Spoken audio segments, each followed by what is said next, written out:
The front door was painted black, with a shiny brass knocker that made a satisfying noise when Alfred used it.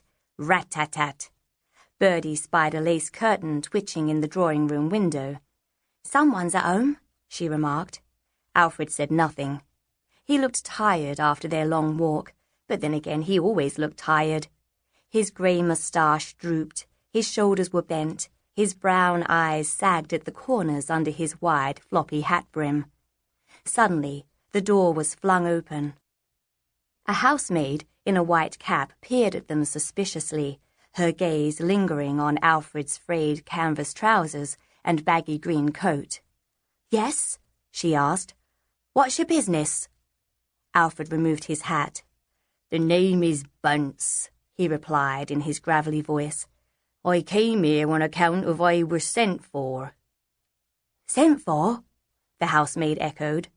"A Miss Ellen Meggs sent for me, by passing word through Tom Cobbings." "Oh!" the housemaid put a hand to her mouth. "Are you the Gore-Devil man?" "The Bogler, aye." "And I'm Birdie. I'm the apprentice."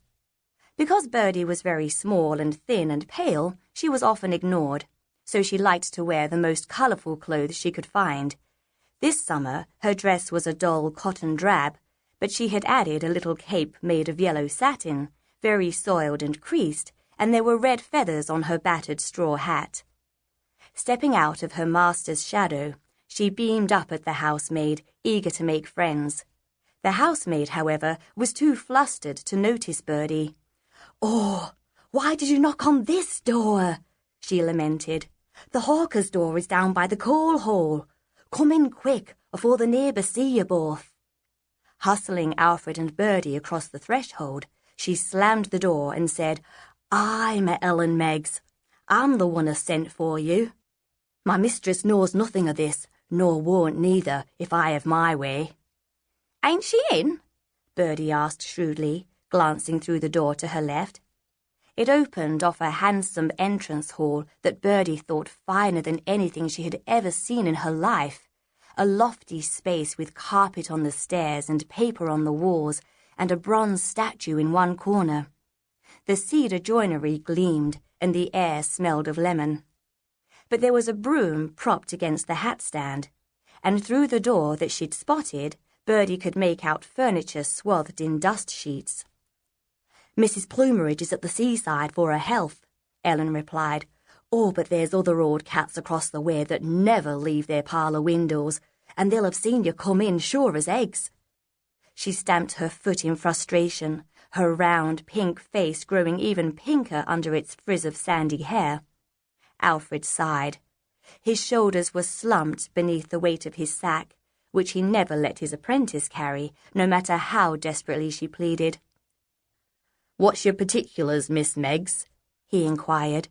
"Tom Cobbings had none to give, save for your name and where I'd find you. Is there a Bogle in this house?" Ellen opened her mouth, then hesitated. Her gaze had fallen on Birdie, whose blue eyes, freckled nose, and flyaway curls looked as delicate as fine china. Birdie knew exactly what the housemaid was thinking, because everyone always thought the same thing.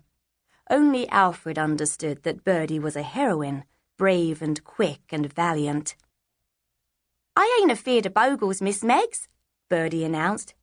"Though I'm only 10 years old, I've helped bring down many a one, ain't that so, Mr. Bunce?" "Aye, but we've heard enough from you, lass."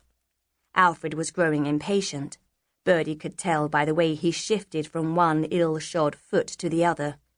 "What's your particulars, Miss Meggs?" he repeated. "Who gave you my name?" "A friend," Ellen answered. "She's Scotch but lives here in London. She said you got rid of a worry cow or some such thing, as lived in a coal hole in Hackney, and took a little shoebinder's child." She threw him a questioning glance. When Alfred nodded, she continued hastily. "Hearing that made me wonder about the chimney sweeps, boys, for we've lost 2 in the past month, and I cannot believe they both ran away."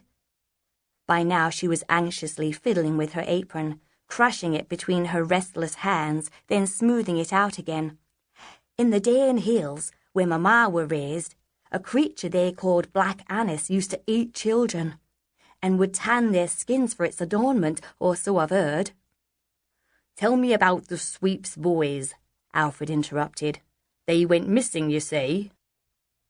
"From this house," Ellen assured him solemnly. "They disappeared up the dining room chimney, and no one's seen 'em since."